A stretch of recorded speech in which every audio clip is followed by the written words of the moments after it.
অনেকদিন আগে তাজুদার নির্দেশনায় পিতৃপক্ষ বলে আমি একটি শর্ট ফিল্মে অভিনয় করেছিলাম। ছবিটা নিয়ে অনেক রকম অভিজ্ঞতা আছে, একটা বলতে পারি। তো দিনহাটার ভেতরে অনেক দূরে একটা পাড়ায় একটা ওই পুকুরের মধ্যে তর্পণের সিকোয়েন্স হচ্ছিল। পুকুরে প্রচুর মাছ, সাপও ছিল। তো ওই বুক জলে দাঁড়িয়ে তর্পণ করছিলাম আর প্রচুর মাছ পিঠে এসে কামড়ে যাচ্ছে। হ্যাঁ, অনেকগুলো মজার অভিজ্ঞতা আছে ছবিটাকে কেন্দ্র করে।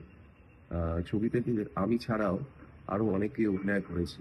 খুব পরিশ্রম করে একবেলার মধ্যে ছবিটা বানানো হয়েছিল, আমার এখনো মনে আছে। তো সেই ছবিটা আসতে চলেছে। ছবিটা আসছে অন্য মননের ইউটিউব চ্যানেলে এই শনিবার ঠিক দুপুর। पिता सर्ग पिता धर्म